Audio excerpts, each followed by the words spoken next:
Masechet Baba Batra, Daf Kuf Kaf Aleph. On va commencer au milieu de la page. Tnan Hatam.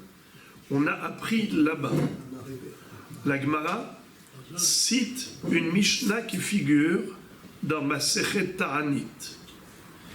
À la fin de Masechet Ta'anit, dans le Daf Kaf Vav, la Mishnah nous raconte qu'à l'époque, il y avait deux dates extrêmement joyeuses dans le calendrier juif.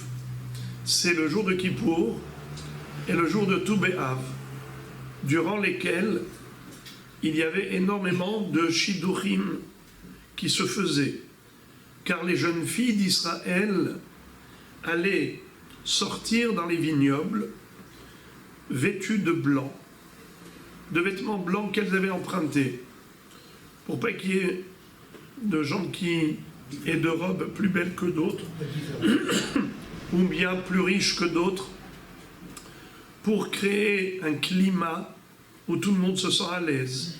Il n'y a pas de plus riche, plus pauvre. Tout le monde pareil. Tout le monde a emprunté sa robe blanche. Et c'est comme ça qu'elles allaient attirer le regard des garçons pour se marier. Chacune allait vanter ses qualités. Certaines allaient dire « Focalisez-vous sur la famille, car le principal, c'est la famille, car les enfants qui vont naître, c'est en fonction de l'ambiance et du climat familial. Donc, nous, à Enechem, Bamishpacha, Shen Isha, et là, les banim. Pourquoi on se marie? C'est pour avoir des enfants. Donc, assurez-vous d'avoir une bonne progéniture. C'est le cadre, le cocon dans lequel vont grandir ces enfants, qui est important. Ou bien il y en a d'autres qui vont mettre en relief l'aspect esthétique en disant focalisez-vous sur la beauté, car c'est l'une des qualités principales de la femme. Et d'autres qui n'étaient pas forcément belles, elles allaient dire, vous savez, mariez-vous les Shem Shamaim, ou bilvad shete'aterunu bezahuvim, mais donnez-nous de l'argent pour s'acheter des bijoux. Vous allez voir qu'on va pouvoir s'embellir. Et en effet, on le sait que tout de nos jours, on arrive de manière artificielle à créer la beauté. C'est-à-dire que, avec tous les moyens technologiques, les gens arrivent à créer un semblant.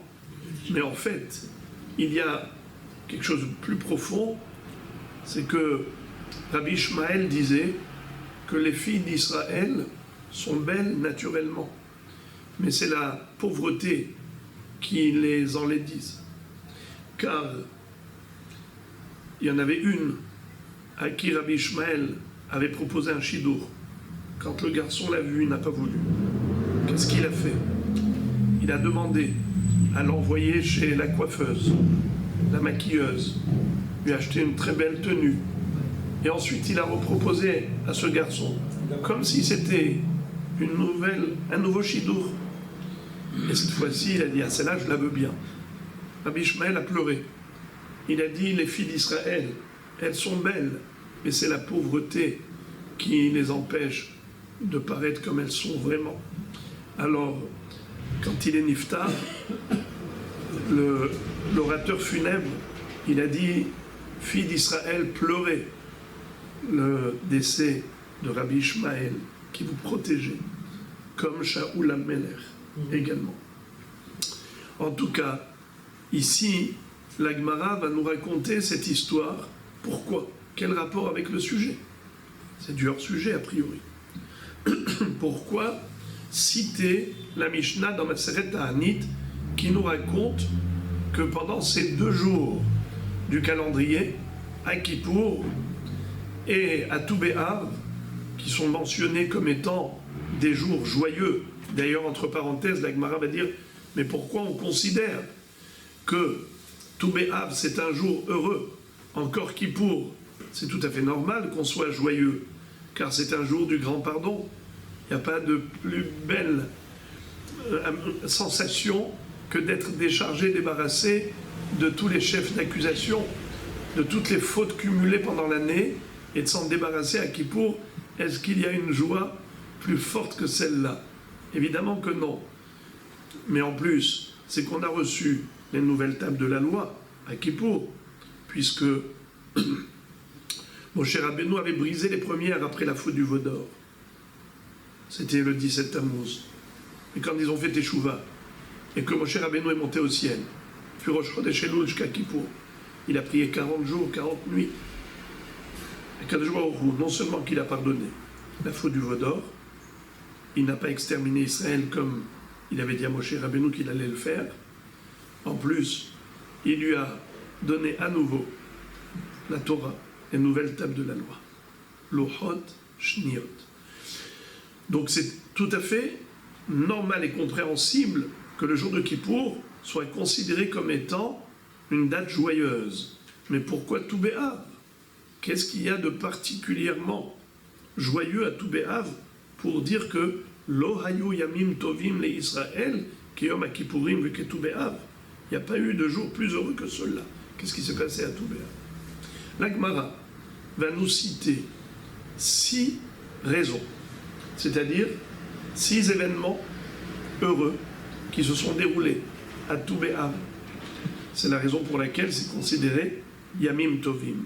C'est la raison pour laquelle les filles d'Israël allaient à ce moment-là aller chercher leurs zivug. Mais tout cela, pourquoi c'est en rapport avec le sujet? Eh bien, tout simplement, c'est que dans les lois d'héritage qu'on a étudiées, qui sont enseignées dans Parashat Pinhas, c'était suite à la réclamation des filles de Tselofhad. Les filles de Tselofhad ont dit à Moshe Rabbeinu, notre papa, Tselofhad, n'a pas eu de garçons, il n'a eu que des filles. Alors, quand il y a en effet un garçon et une fille, qui est-ce qui reçoit l'héritage? Le fils, pas la fille. Mais s'il n'y a pas de fils, il n'y a que des filles, eh bien c'est des filles qui sont habilitées. C'est ce que Moshe a dit à Moshe Rabbeinu. Puisqu'on a parlé des filles de Tselofhad, alors la Gemara va nous citer ici une halakha. Vous vous rappelez ce qu'on avait appris? Que Kadosh Baruch Hu avait dit à Moshe Rabbeinu qu'une jeune fille héritière du patrimoine paternel n'a pas le droit de se marier avec un homme d'une autre tribu. Il faut qu'elle se marie avec un homme de sa propre tribu. Pourquoi? Pour pas que la propriété immobilière soit transférée d'une tribu à l'autre. Il faut que chaque territoire reste l'appartenance, la possession des tribus respectives. Chaque tribu est son territoire. Or, si une jeune fille du territoire, une jeune fille de la tribu de Réhouven va se marier avec un garçon de Shimon, eh bien, si elle décède, c'est qui va hériter d'elle? Son mari, son fils. Alors, il va y avoir transfert de propriété. C'est la raison pour laquelle il faut qu'elle se marie avec des filles de leur tribu. Puisque cette halakha a été enseignée par le biais de la réclamation des filles de Tzlofhad, alors maintenant la Gemara va nous dire ce qu'on a appris hier. Vous vous rappelez? Oui. Cette halakha n'a existé que dans une génération. Une halakha qui n'était applicable qu'à une seule génération. La génération du désert. Mais la génération suivante, ça y est, il n'y avait plus de restrictions. Chaque fille pouvait se marier avec un homme de n'importe quelle tribu. Comme on avait vu la dracha. Eh bien voilà pourquoi on a cité ce sujet. C'est que la dracha qu'ils ont faite pour autoriser les mariages mixtes, c'est-à-dire entre tribus, intertribus, eh bien c'était à Tou B'Av. À Tou B'Av qu'ils ont trouvé le remez dans le Passouk. Comme on va voir, et on l'a déjà vu hier, Zeh hadavar asher tziva Hashem.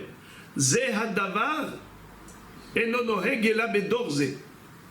Cette halakha de restriction au niveau des mariages, eh bien ça ne concernait que Dorze, cette génération. Mais le Dor suivant, La génération suivante, c'était permis. Alors voilà pourquoi on était joyeux. Pourquoi on est joyeux? Parce que ça y est, tout Israël est réunifié. Le fait de dire, non, nous on ne peut pas se marier avec vous, vous ne pouvez pas se marier, alors ça met des barrières au sein du peuple, ça crée une scission. Il manque de la ahdout, il manque ce sentiment de ahdout. On n'est pas heureux. La joie, elle est quand on peut tous se réunir et s'unir. Voilà. Tnan hatam. On a appris là-bas, je relis. Amar Rabban Shimon Gamliel. Rabban Shimon Gamliel nous dit Lo hayu yamim tovim li Israël. Il n'y avait pas de jour plus heureux pour Israël que Hamisha Asar Be'av, que le 15 Av, ou ki Yom HaKippurim, et comme le jour de Kippour, chez Bahem Benot Yerushalayim, à ce moment-là, les filles de Jérusalem, Yotzot Bikle Lavan chez Oulin, elles sortaient vêtues de robes blanches empruntées, chez Lo Levayesh et Mi chez Enlo, pour ne pas faire honte aux filles pauvres. Comme ça, tout le monde était pareil. La Gemara demande Bish lama Yom HaKippurim Yom Seliha ou Mechila Yom Shenitnu Bo Luchot Aharonot. Encore, je peux comprendre pourquoi le jour de Kippour est considéré une date joyeuse, parce que c'est le jour du grand pardon et c'est le jour où on a reçu les dernières tables de la loi. Et là, Hamisha Asar Be'av, Maïhi, mais le 15 Av, pourquoi on est heureux? Que s'est-il passé? Amar Rav Yehuda Amar Shmuel, voilà la première raison que Rav Yehuda dit au nom de Shmuel. Yom Shehutru Shevatim Lavo Zebazé. Car le Tou Be'av, c'est le jour où on a autorisé les tribus à se marier ensemble. La fille d'une tribu peut se marier avec un garçon d'une autre tribu. Maïdarouche, quel dracha ont-ils fait pour s'autoriser une chose pareille? Maïdarouche, Zé Haddavar. Davar Zé, Lo Yehe Noheg, Ela Bedor Zé. Zé Haddavar. Le mot Zé, c'est le désignable absolu. C'est quand on montre du doigt. Comme pour dire Zé Haddavar, Bador Azé. Dans cette génération, il y a la restriction, mais pas pour la génération suivante. Après, vous pouvez vous marier entre tribus sans problème. Première raison. Deuxième raison de la joie, Rabba Bar Hana Amar Rabbi Yohanan, Yom Sheutar Shevet Binyamin, Lavo Bakahal. Vous savez qu'il y a eu un drame à l'époque de Pilegesh Bagivra. La concubine sur la colline. Vous vous rappelez de cette histoire terrible qui est racontée à la fin du Sefer Shoftim, où il y a eu un homme qui était avec sa concubine et ils avaient été invités par un zaken dans le Givrat Binyamin, et lorsque les jeunes gens de Binyamin l'ont entendu, et chez eux c'était comme à Sodome et Gomorre, ils avaient interdit d'accueillir des gens, d'offrir hospitalité, alors ils sont venus pour lui faire des choses terribles, carrément lui faire subir l'homosexualité. Et le Baal Habayit a dit, je vous en prie, ne faites pas ça. Et donc, il a fait sortir la Pilegesh, et ils ont abusé d'elle pendant toute la nuit, et elle est morte. Quand le jeune homme, le fiancé, est sorti, et qu'il a trouvé sa fiancée, sa concubine, morte par terre, il a coupé en 12 morceaux, et il a jeté vers les 12 tribus d'Israël en disant, voilà vers où Israël est arrivé. Jusqu'où on a pu baisser et avoir un déclin spirituel tellement grave qu'on est arrivé à des choses aussi minables à des comportements aussi insupportables, aussi terribles. C'est comme ça qu'il a réveillé Israël. Il les a sortis de leur torpeur. Ce fut à l'époque où malheureusement il n'y avait pas de roi en Israël. Chacun faisait sa loi et chacun faisait ce que bon lui semblait. Eh bien, vous savez qu'est-ce qui s'est passé? Tout Israël s'est réuni pour aller réclamer. Ils ont dit au Shevet Binyamin, donnez-nous les hommes qui ont abusé d'elle. Donnez-nous les hommes qui ont fait ça. On va les sanctionner. Ils n'ont pas voulu. Qu'est-ce qu'ils ont fait? Ils ont dit, on va faire la guerre contre Binyamin. Si le Shevet Binyamin ne nous livre pas les gens coupables, c'est que tout le monde est responsable. Tout le monde est associé. Alors ils sont venus livrer guerre à Binyamin.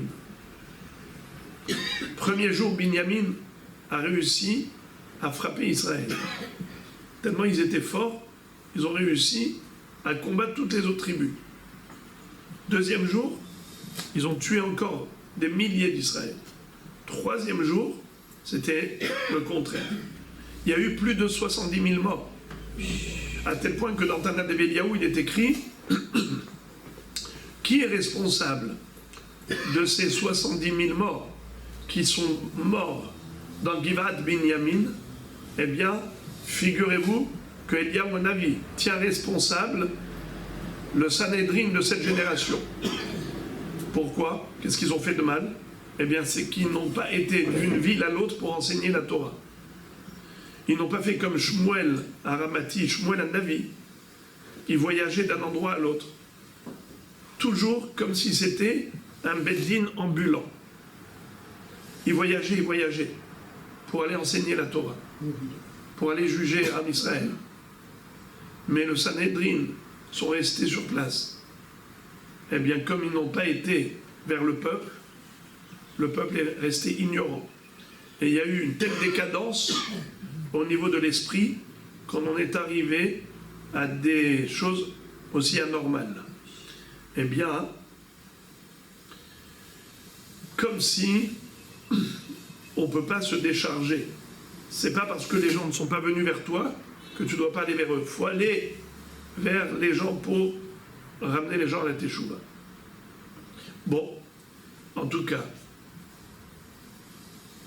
ils ont jeté un anathème sur Binyamin. Ils les ont mis en quarantaine. Ils ont fait un harem.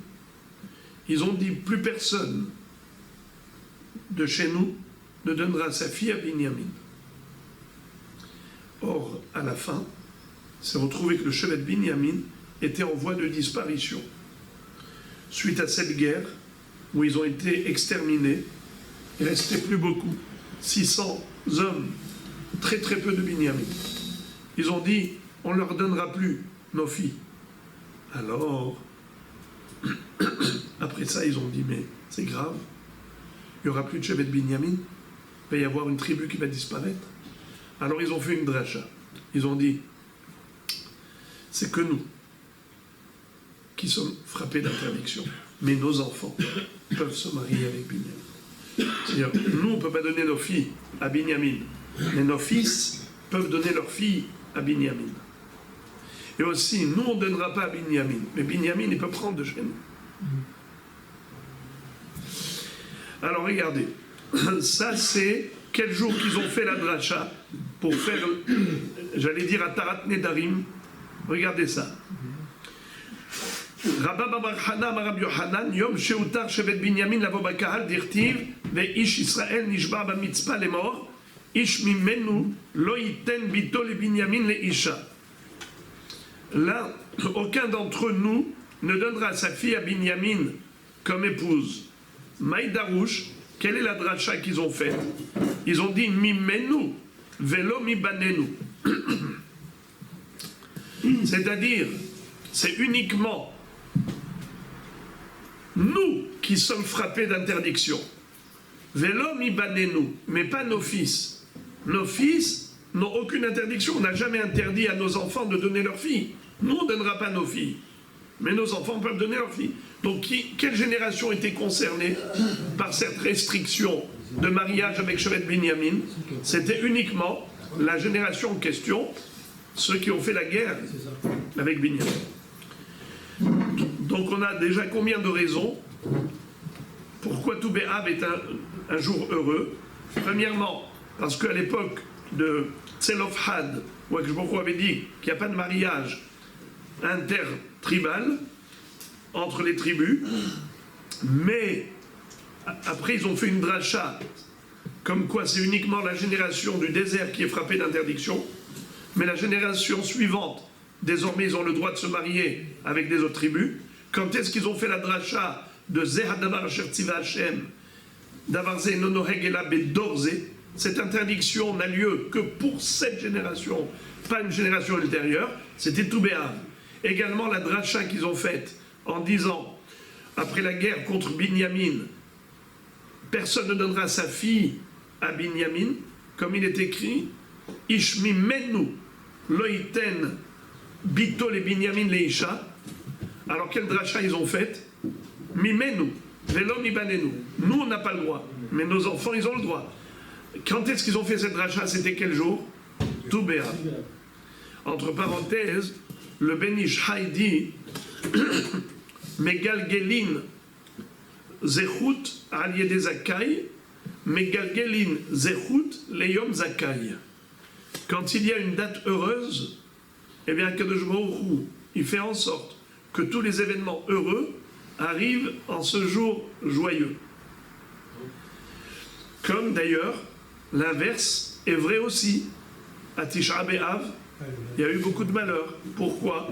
Un jour malheureux devient malheureusement propice. Comme le 17 Tammuz, il y a eu 5 malheurs le 17 Tammuz. La Mishnah les énumère dans Maseret Ta'anit. Et 5 malheurs à Tisha B'Av. Eh bien, ici on voit qu'à Tou B'Av, il y a combien de raisons de joie? 6 raisons de joie. On est déjà au numéro 2. Passons au numéro 3. Rav Dimi Bar Yosef, Amar Rav Nachman, Yom Shekalubo, Mete Midbar. C'est le jour durant lequel les Béné Israël qui sont morts dans le désert, ils sont morts chaque année à Tisha B'Av, car ils allaient creuser leur tombe et y passaient la nuit de Tisha B'Av. Le lendemain matin, il y avait moins de 15 000, il y avait 15 000 et quelques en mois. 15 000 fois 40, 600 000. La génération qui est sortie d'Égypte n'est pas rentrée en Israël. 600 000, s'ils doivent mourir chaque année, ça fait combien? 40 fois 15 000, 600 000. Ils creusaient leur tombe, Tisha B'Av. Mais la 40e année, ils ont creusé leur tombe. Et au matin, quand ils sont levés, tout le monde s'est réveillé. Ils ont dit, c'est sûr qu'on s'est trompé de date. Alors peut-être que Rosh Chodesh Av, c'était le jour d'après. Alors, Tisha B'Av, c'est ce soir. Alors ils ont repassé la nuit dans la tombe. Le lendemain matin, tout le monde se réveille. Tout le monde se lève. Tout le monde sort de la tombe. Ils ont dit peut-être qu'on s'est trompé. Alors c'est peut-être cette nuit, Tisha B'Av. Et ils repassent la nuit là-bas. Et comme ça, ils ont joué jusqu'à quand? Jusqu'au 15 Av. Le 15 Av, ils ont dit, c'est sûr que Dieu a annulé le mauvais décret. C'est sûr que c'est pas Tisha B'Av. Pourquoi? Parce que le 15 Av, la lune est pleine. Et à Tisha B'Av, la lune, elle est à peu près à moitié. Donc c'est sûr que c'est pas Tisha B'Av. Si c'est le 15 Av, c'est pas Tisha B'Av. Et ça veut dire que Dieu a annulé le mauvais décret. Ils se sont tous relevés, sains et saufs. Voilà pourquoi ils ont fait un jour de Simcha. C'était l'euphorie. L'euphorie. 15 000 vies sauvées. Eh bien, c'était la 3e raison de la joie. Et d'ailleurs, la Gemara dit Ad shelo kanu mete midbar. Et d'ailleurs, l'une des incidences de la faute des Méraglim qui a engendré la mort de tout Israël dans le désert. Les 600 000 qui sont morts dans le désert, c'est depuis quand? Depuis la faute des Méraglim. Car les Méraglim, ils sont revenus quand? Quelle était la date du retour des Méraglim? Tisha B'Av. Quand est-ce qu'ils sont revenus? Le 8 Av. Et ils ont fait pleurer Israël par un rapport négatif d'Eretz Israël. Quand est-ce qu'ils ont tous pleuré? Le 9 Av. Le 8 au soir, c'est le 9 Av. Et Jborou a dit, vous avez pleuré pour rien. Eh bien, ça va devenir une nuit de pleurs, un jour de pleurs. Eh bien, chaque année, ils pleuraient.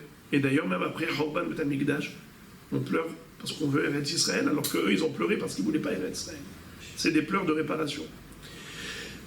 En tout cas, Akadosh Baruch Hu a dit, Ham Israël ne va pas rentrer en Israël pendant toute cette période où je suis fâché avec eux. Ils mouraient chaque Tisha B'Av. Baruch Hu était entre guillemets fâché avec Moshe Rabbeinu.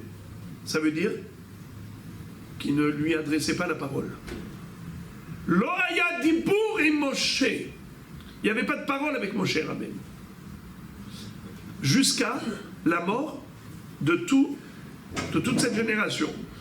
Sheneemar, vayi kasher tamu, kol anshe milchama lamut, mikerev ha'am, vesamich leh, vaidaber Hashem elai lemor, elai haya hadibur. Désormais, Dieu a repris sa parole avec moi, c'est-à-dire, jusqu'à présent, Dieu ne voulait pas me parler. Mais pendant 40 ans. Mais pendant 38 ans. Mais Rashbam dit, pourtant nous voyons que oui, Dieu a parlé à Moshe Rabbeinu. Par exemple, dans l'histoire de Korah. L'histoire de Korah, c'était après les Méraglim. Et pourtant, Dieu a demandé à Moshe Rabbeinu, éloigne-toi, c'est-à-dire laissez, quand Moshe Rabbeinu a demandé une sanction spéciale pour Korah et ses hommes, et ensuite Akadosh Baruch Hu a parlé à Moshe Rabbeinu. He'alu me'al mishkan Korah Datan va'Aviram. Donc nous voyons que Dieu a bien parlé à Moshe Rabbeinu. Pourquoi on dit que Hachem n'a pas parlé à Moshe Rabbeinu pendant les 38 ans? Eh bien, figurez-vous, le Rashbam nous dit deux réponses. Première réponse, je vais commencer par la deuxième, elle est plus facilement compréhensible. Il dit que Dieu ne parlait à Moshe Rabbeinu que pour le strict nécessaire. Comme par exemple avec l'histoire de Korah. Bon, il y a eu un événement, de manière circonstancielle, Dieu a parlé à Moshe Rabbeinu. Mais sinon, si on peut ainsi dire, comme c'est Chas v'Shalom, Dieu boudait à Moshe Rabbeinu. C'est-à-dire que si Am Israël n'est pas méritant, Moshe Rabbeinu, tout son mérite, c'est par Israël. Israël n'est pas méritant, Moshe Rabbeinu n'a pas de srout. Sauf s'il y avait besoin, un besoin urgent. Alors à ce moment-là, que je m'en il parlait à Moshe Rabbeinu. Mais pas Stam. Deuxièmement, c'est la première réponse, il dit au début, je m'en il parlait PLP. Panim el panim, PLP. Adaberbo. Mais après la faute de Meraglim, Akadosh Baruch Hu il parlait par le biais d'un malach ou par le biais de Urim et Tumim, soit par le biais du pectoral, soit par le biais d'un ange, mais pas directement PLP, en face à face, comme on dit, de bouche à bouche, non, pas de bouche à oreille, uniquement par intermédiaire. Mais après c'est l'élimination de toute cette génération, Dieu a repris la conversation avec Moshe Rabbeinu. Ça fait combien de raisons qu'on a données? Ça fait 4. Aidez-moi. Première, on a dit l'autorisation des mariages au sein des tribus d'Israël. Deuxième raison, c'est l'autorisation mariage avec la tribu de Binyamin. Troisième raison, annulation du décret à l'encontre de ceux qui devaient mourir à la 40e année, ils ne sont pas morts. Ça fait 3. Alors, On n'a pas 4, que 3 pour l'instant. Roula Amar, 4e raison. C'est Roula qui le dit. Yom Shebitelbo Oshia ben Ela Podisaot Sheoshiv Yerovam ben Yerovam ala drachim Shelo Ya'alu Israël la Regel. Qu'est-ce que ça veut dire? Vous le savez qu'il y a eu malheureusement au sein d'Israël le schisme. Il y avait au début un seul roi pour tout Israël. C'était qui le premier roi? Shaoul Amelech. Deuxième roi? David Amelech. Troisième roi? Shlomo Amelech. Quatrième roi? Rehavam, fils de Salomon, fils de Shlomo Amelech. Mais à l'époque de Rehavam, il y a eu le schisme. Akadosh Baruch Hu je ne sais pas s'il faut le dire comme ça, il a sanctionné David Amelech. Il lui a dit, je vais diviser ta malchoute en deux. Pourquoi? Je vais déchirer ta meloucha, parce que toi aussi, tu as condamné Méphibosheth à perdre la moitié de ses biens. Vous connaissez l'histoire de Méphibosheth? Méphibosheth, c'était le fils de Jonathan, fils de Shaoul Amelech. Lorsque Avshalom a poursuivi son père David et qui voulait le tuer, Méphibosheth, qui aimait beaucoup David Amelech, était handicapé. Comme c'était un homme handicapé, il ne pouvait pas courir. Il n'a pas pu rejoindre le camp de David. Mais il avait pleuré, il a prié pour David. Et il s'est mis même en deuil jusqu'à ce que David soit revenu sur le trône d'Israël après la mort de Avshalom.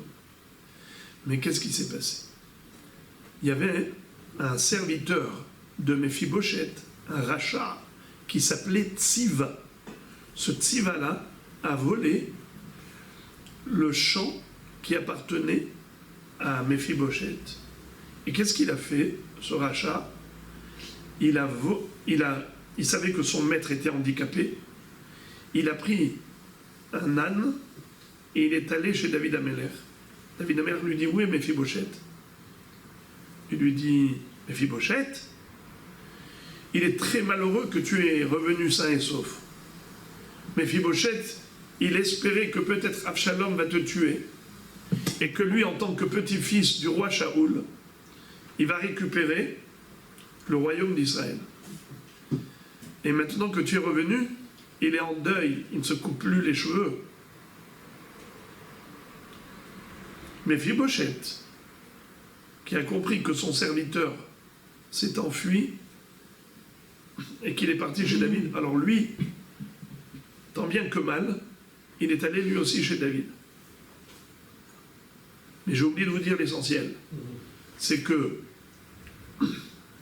David Amelech, quand il a entendu ce Lachon Hara, il a dit à Tziva, je te donne le sadé de ton maître, il est pour toi.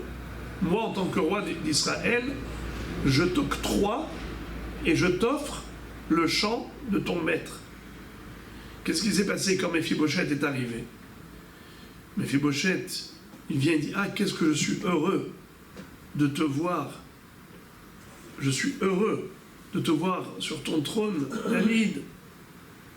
Alors David Amelech lui dit, alors pourquoi tu ne t'es pas coupé les cheveux? Alors il lui a dit, parce qu'il était en deuil. Pour lui. Alors il ne savait pas qui disait vrai. Est-ce que c'était Méphibosheth ou Tziva? Qu'est-ce que va dire David Amelech? Atav et Tziva tahleku et asadeh. Toi et Tziva, toi et ton serviteur, vous allez vous partager le champ. Chacun moitié-moitié. Méphibosheth a dit, tu sais quoi? Donne-lui à lui, tout. Pour moi, le principal, c'est que tu es vivant. J'en ai rien à faire du champ. Ta vie est les plus précieuse à mes yeux. Vous savez quoi? Dans la Gemara, c'est écrit une chose terrible. Dans les mots du texte biblique, on a l'impression qu'il lui a dit de belles choses. Le principal, c'est que tu es revenu vivant. Mais ce qui était caché dans les interlignes de ces phrases, c'est qu'il a dit, c'est pas contre toi que j'ai une réclamation. C'est à l'égard de celui qui t'a ramené sain et sauf, qui t'a ramené en vie sur ton trône. Comment ça a pu arriver une chose pareille? Moi, il s'est mis en deuil pour David, et maintenant David lui rend une ingratitude pareille de donner son champ au serviteur. Kadosh Baruch Hu va dire, David, tu as accepté le Lachon Hara et tu as donné la moitié du champ à Tziva, tu as dit que le champ va être partagé en deux, eh bien moi aussi, je vais partager ton royaume en deux.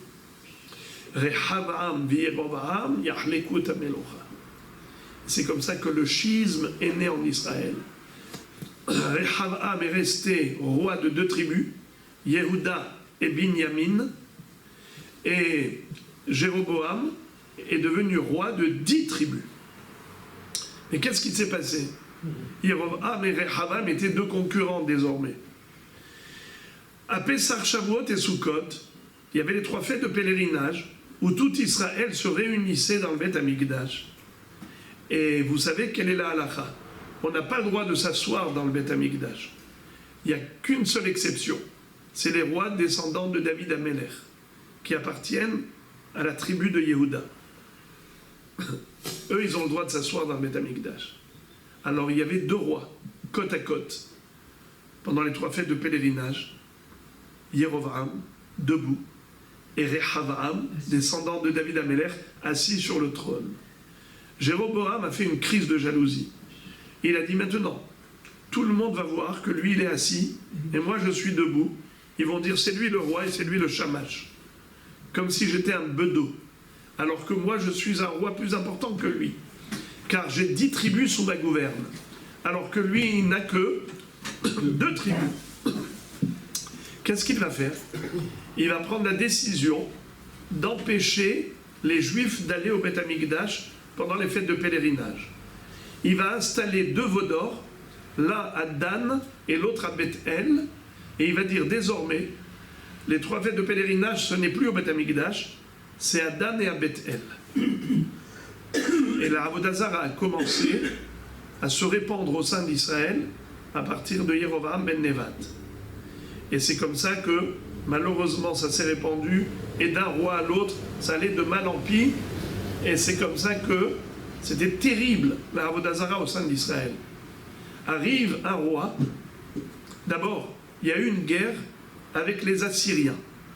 Les rois de Achour ont volé les 2 veaux d'or. C'est de l'or.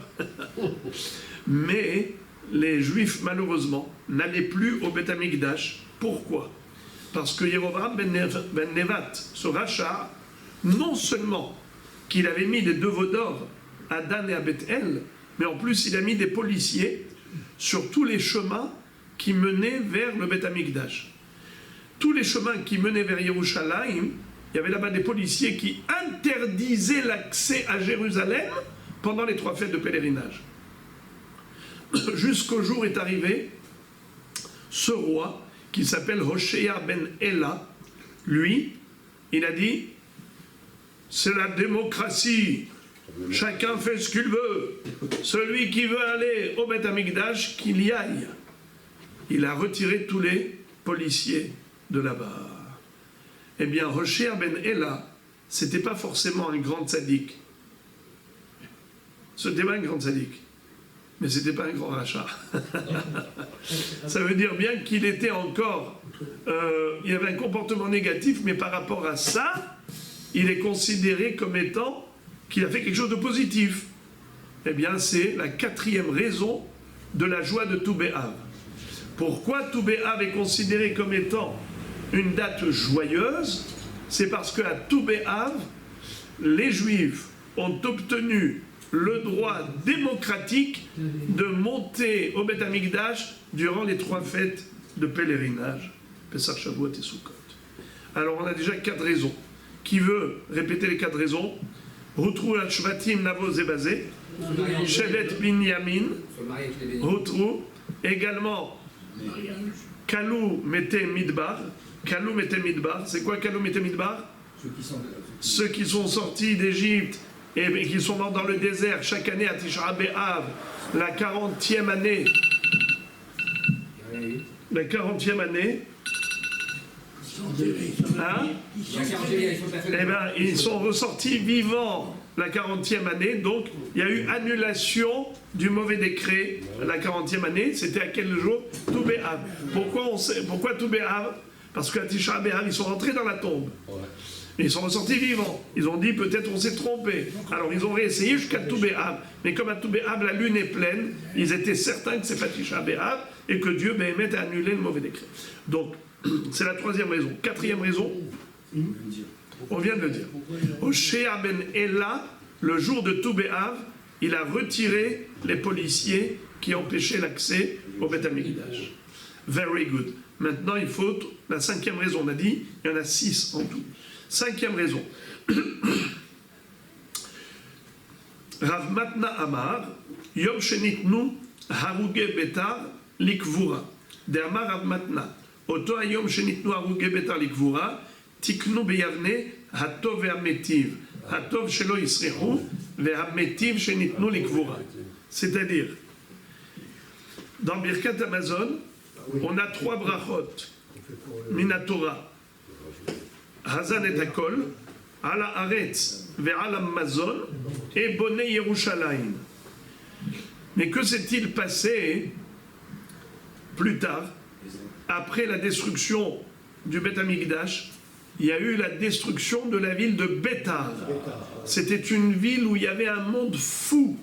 Les Juifs habitaient là-bas, ils étaient très nombreux. C'était à l'époque de Bar Korva. Bar Korva, qui avait une force herculéenne, une force incroyable. Et malheureusement, on peut passer beaucoup de temps sur sa biographie et pourquoi il a été condamné par le Kadosh Baruch Hu à mourir alors qu'il était le défenseur d'Israël dans la ville de Bétar, et pourquoi finalement un serpent l'a piqué et il est mort. Pourquoi est-ce que le Kadosh Baruch Hu l'a laissé tomber entre les mains des Romains et ainsi de suite. Je passe sur les détails parce qu'on n'a pas le temps de développer ce sujet, mais en tout cas, suite à cette défaite de la ville de Bétar, il y a eu une chose atroce. C'est que le roi, l'empereur romain, n'a pas donné le droit aux Juifs d'enterrer leurs morts. Ils sont restés pendant 7 ans exposés à l'extérieur. Normalement, il y aurait dû y avoir de la putréfaction. Normalement, les rapaces auraient dû les dévorer. Mais figurez-vous qu'il y a eu un double bienfait divin. Premièrement, une chose surnaturelle. Pendant 7 ans, leur corps n'a pas dépéri. Il n'y a pas eu de putréfaction. Et après 7 ans, le roi a donné le droit de les enterrer. Alors c'est pour cela que, lorsque le Sanhédrin se trouvait dans la ville de Yavne, ils ont rédigé la 4e bénédiction de Birkat Amazon, qu'on appelle Birkat Hatov Ve'ametiv. Ou Etiv Lanu, Metiv Lanu, Yetiv Lanu. Ça s'appelle Hatov Ve'ametiv. Pourquoi? Hatov, Hachem est bon, Metiv, il agit avec bonté. Eh bien, il était bon, c'est qu'il n'a pas laissé leur corps pourrir.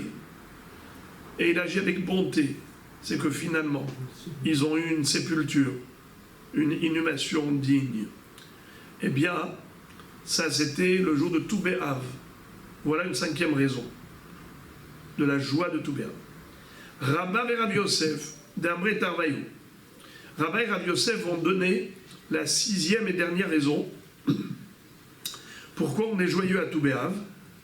Yom Sheposkinbo Milichrot Etzim la Ma'aracha. C'était le jour où on arrêtait de couper du bois pour l'autel dans le Beth Amikdash. Je vais expliquer oralement, je vais tout dire oralement, et après on va relire le texte.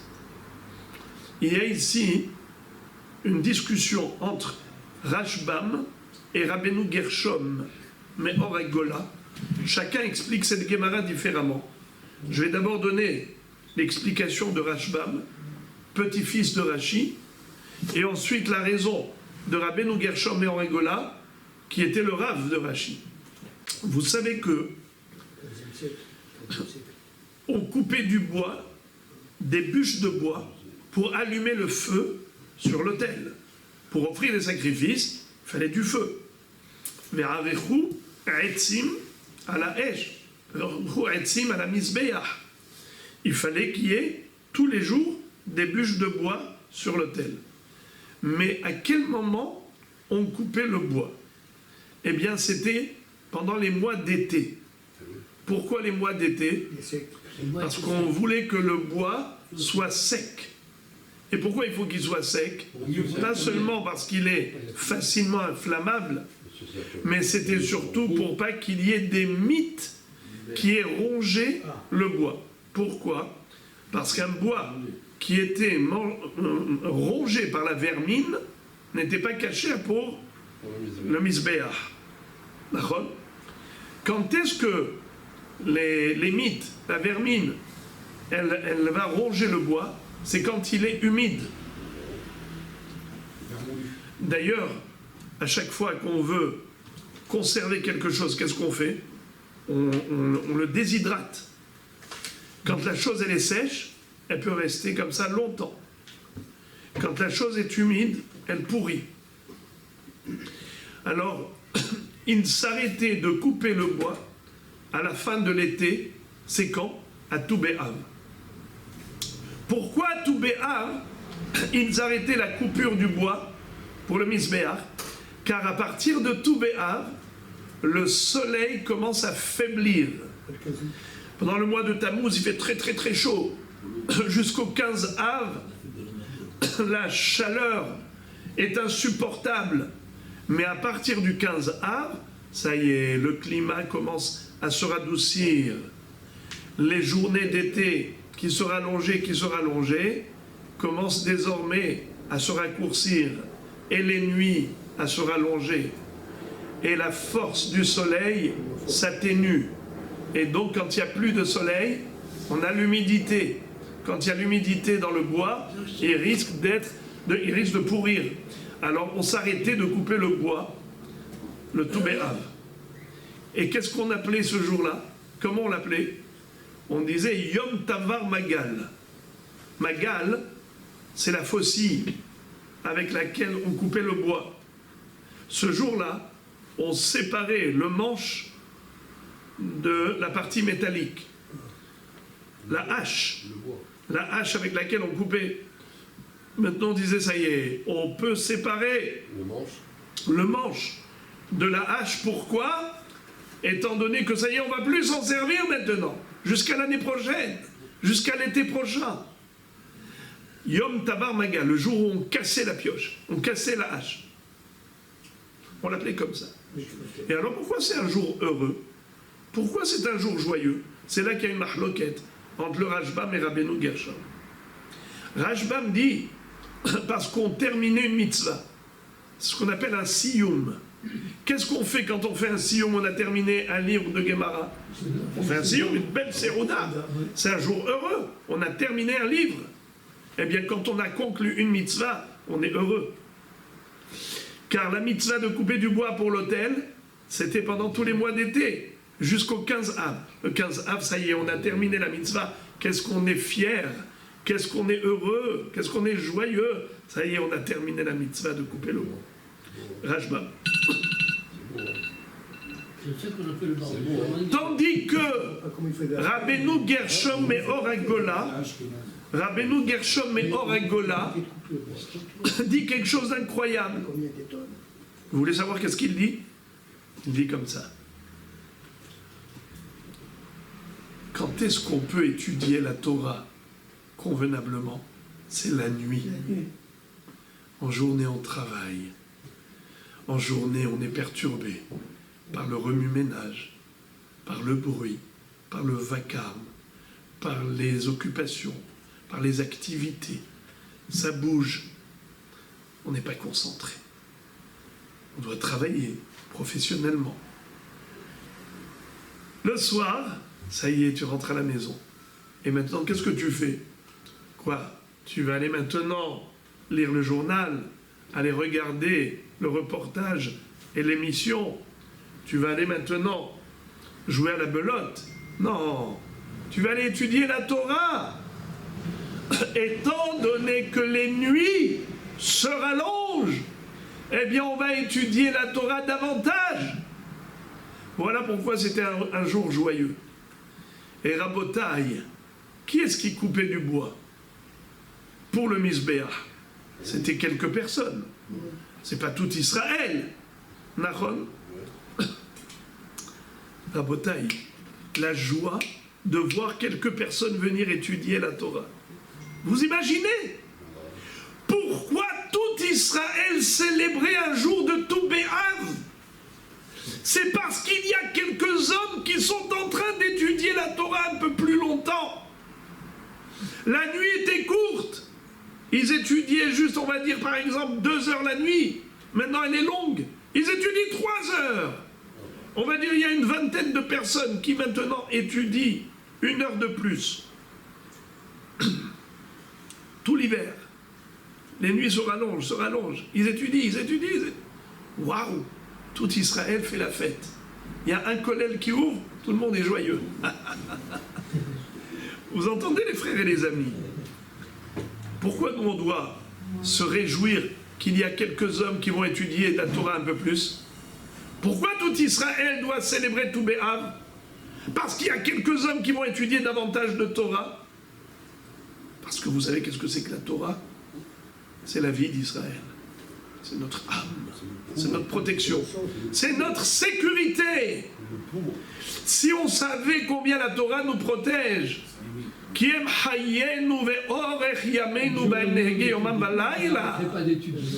bien, voilà pourquoi tout le monde est joyeux.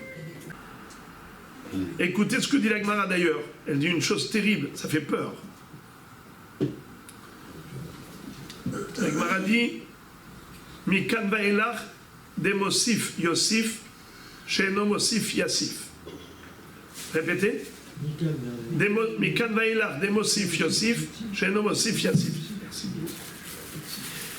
À partir de cette date-là, celui qui rajoute du limoud, eh bien il rajoutera des années de vie. Et sinon, Hazé Shalom, Yassif. C'est un mot comme Yassouf. Halila Vechaz. Je ne veux pas sortir de ma bouche. Tan et Rabbi Yosef, Ma Yassif, Tan et Rabbi Yosef, Tikbere Ime. Que sa mère, Hazé Shalom, l'enterre, c'est-à-dire, ça veut dire qu'il meurt prématurément. Ça veut dire que la Torah rallonge la vie.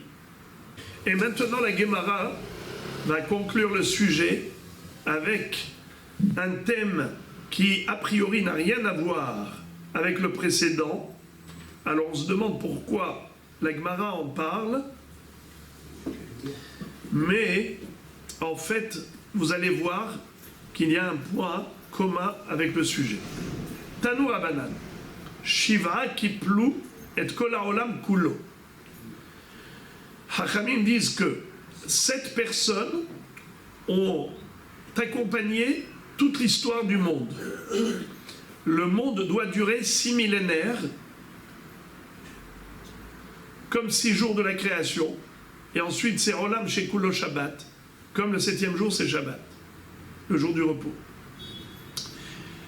Il y a 7 personnes qui ont accompagné le monde. Comment ça? Adam Arishon a vécu 930 ans. Qui est-ce qui a connu Adam Arishon? Entre autres, Mathusalem. Methuselah, regardez-moi ça. Methuselah ra'a Adam. Mathusalem, il a vu Adam Arishon. Shem ra'a Methuselah. Shem, le fils de Noach, il a connu Mathusalem. Yaakov ra'a et Shem. Yaakov Avinu, il a étudié dans le Beth Midrash de Shem et de Hever. Amram ra'a et Yaakov. Amram, le père de Moshe Rabbeinu, il a connu Yaakov Avinu. Ahia Shiloni ra'a et Amram. Ahia Shiloni, il a connu Amram. Eliyahu Navi ra'a et Ahia Shiloni. Eliyahu Navi, c'était l'élève de Ahia Shiloni. Ve'adain Kayam, Eliyahu Navi est encore vivant. Il n'est pas mort, Eliyahu Navi. Alors regardez comment les 6 millénaires de l'histoire du monde sont accompagnés de ces 7 personnes. Ça veut dire qu'ils se sont enchaînés. Regardez comme un maillon de la chaîne. Vous avez 7 maillons de la chaîne. Comme si, par exemple, la chaîne, elle va de là à là. Ici, je te mets une chaîne qui va de là à là.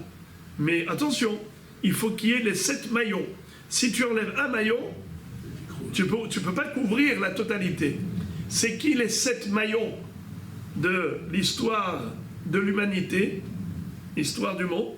Eh bien, Adam Arishon, Metouchelah, Shem ben Noach, Yaakov Avinu, Amram, Ahia Shiloni, Eliyahu Navi. Eliyahu Navi, il est encore vivant.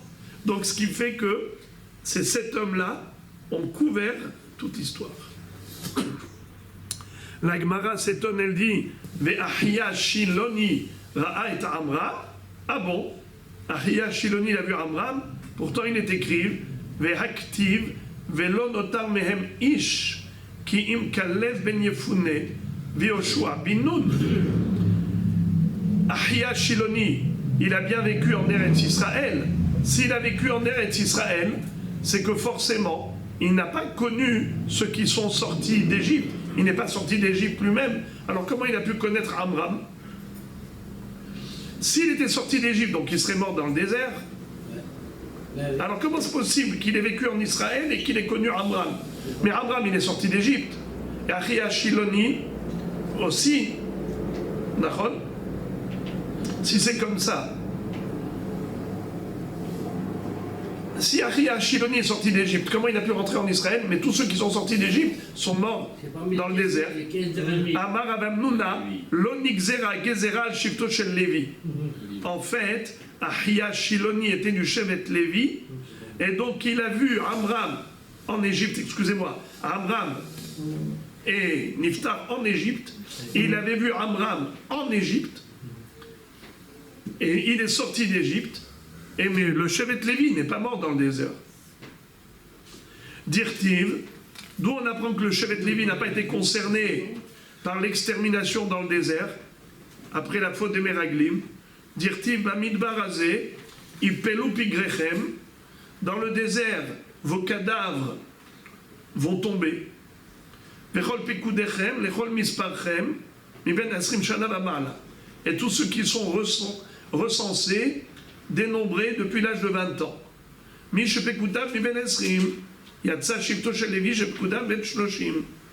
C'est-à-dire uniquement ceux qui sont comptés, énumérés,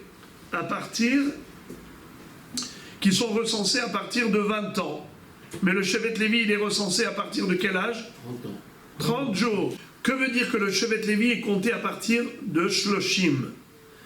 Le Rashbam, au début, cite un pirouche qui dit 30, c'est 30 jours. On sait que le Shevet Lévi était recensé à partir de l'âge de 30 jours. Mais il n'est pas d'accord parce qu'il dit, dans ce cas-là, la Gemara aurait dû employer le terme Chodesh, au lieu de dire Ben Shloshim, puisque juste avant on a dit Ben Esrim, c'est 20 ans, donc elle aurait dû dire Chodesh. Quand tu dis juste 30, ça veut dire 30 ans, comme les 20. Eh bien, il dit qu'en effet, bien que le Shevet Lévi était compté à partir de 30 jours, mais en fait, ils allaient travailler dans le Beth Amikdash à partir de 30 ans. De 25 ans à 30 ans, ils allaient apprendre l'apprentissage du culte sacrificiel, c'est-à-dire du travail dans le Beth Amikdash. Les Kohanim offraient les sacrifices, mais les Lévi'im étaient là pour s'occuper du Mishkan, pour s'occuper du Beth Amikdash. Ils allaient chanter, ils allaient s'occuper de l'intendance, c'est vrai, mais à partir de 30 ans. Donc c'est cela que veut dire la Gemara quand elle a dit « Mishepekudam mi ben shloshim ». Alors le Shevet Lévi n'est pas mort dans le désert. La Gemara dit « Umishar shevatim lo ha'il » quand tu dis que tout le monde est mort dans le désert, et quoi, des autres tribus, il n'y en a pas eu d'autres. « Ve'atanya Yair ben Menashe, Umachir ben Menashe, נולדו בימי יעקב, ולא מתו עד שנכנסו ישראל לארץ. Pourtant, Ménaché avait deux enfants. L'un s'appelait Yair et l'autre s'appelait Machir. Et qu'est-ce qu'il est dit à leur propos? Qu'ils sont nés à l'époque de Yaakov Avinu. Velo metu ad shenichnesu Israël haaretz. Et ils ne sont décédés qu'après qu'Israël est rentré en Israël.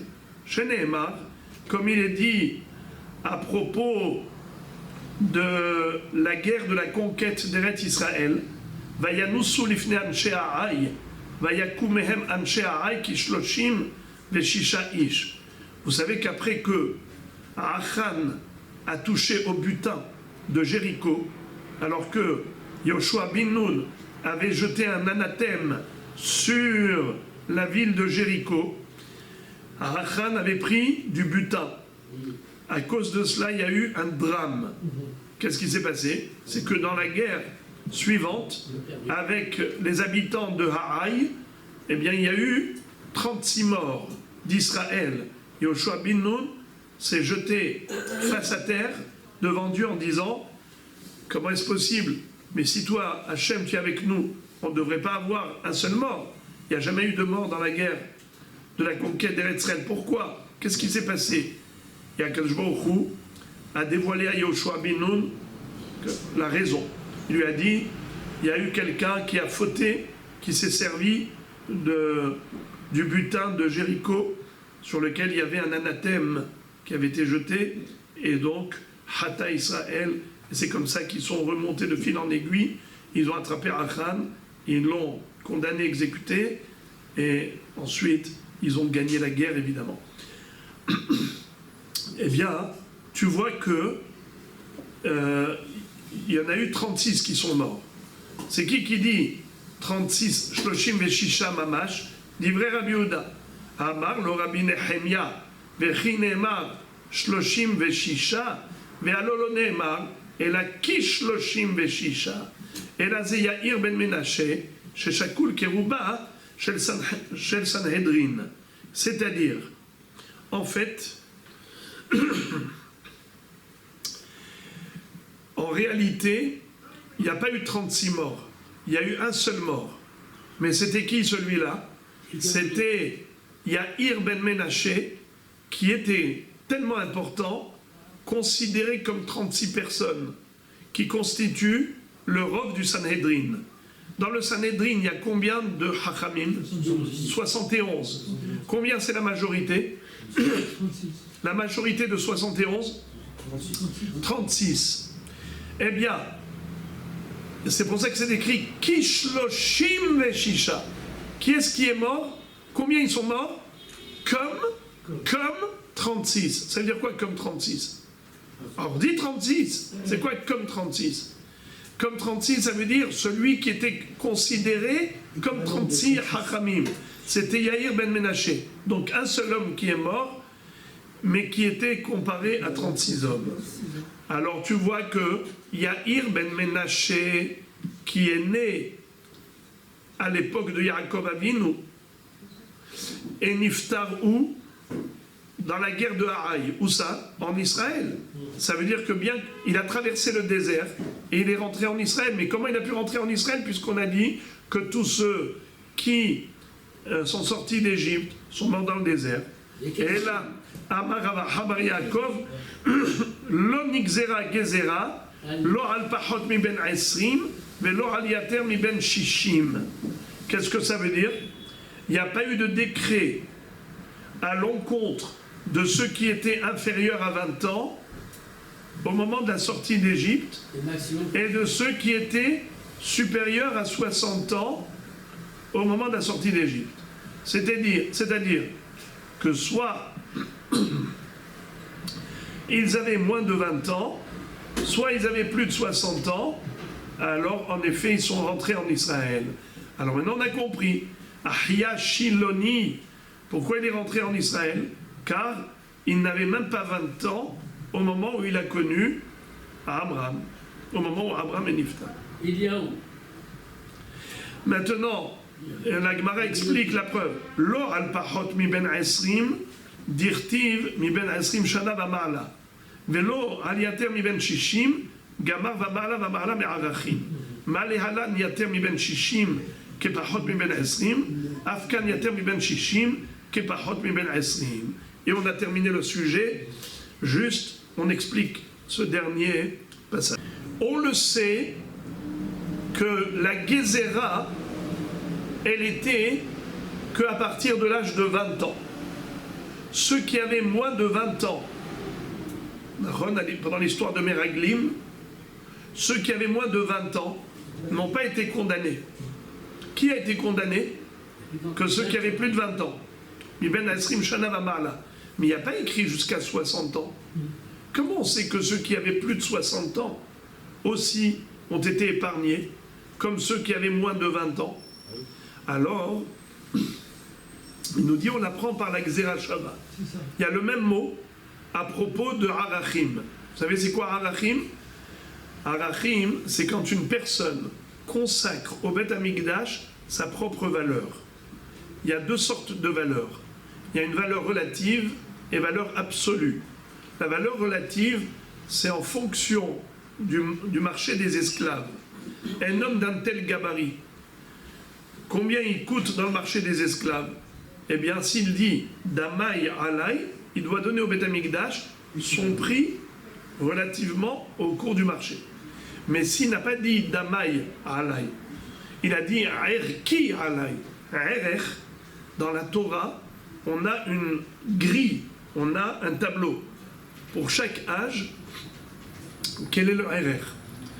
De l'âge de 30 jours, depuis un mois jusqu'à 5 ans, si quelqu'un dit « je veux offrir au Beth Amikdash le RR d'un enfant qui a moins de 5 ans », il doit payer combien? 5 shekels. Entre 5 et 20 ans, combien il coûte? 20 shekels. Entre 20 et 60 ans, combien c'est le RR? 50 shekels. 50 shekels. Entre 20 et 60 ans, c'est 50 shekels, c'est le max. Après 60 ans, ça diminue à combien? 15 shekels. Alors regardez, vous voyez que avant 20 ans et après 60 ans, ce n'est pas comme entre 20 et 60. Donc de la même façon que pour les Arachim, moins de 20 ans et plus de 60 ans, c'est différent entre 20 et 60. La même chose pour la Gézéra à l'encontre des Bnei Israël à cause de la faute de Meraglim, eh bien c'est uniquement ceux qui avaient entre 20 et 60 ans qui ont été condamnés à cause de la faute des Meraglim de périr dans le désert. Mais ceux qui avaient moins de 20 ans ou plus de 60 ans n'ont pas été inclus dans ce décret terrible à cause de la faute des explorateurs. Ceux-là, ils ont été épargnés. Donc, Ahia Shiloni avait moins de 20 ans à ce moment-là, c'est pour ça qu'il est rentré en Israël, ou pareil, Yair Ben Menaché, il pouvait avoir plus de 60 ans à ce moment-là.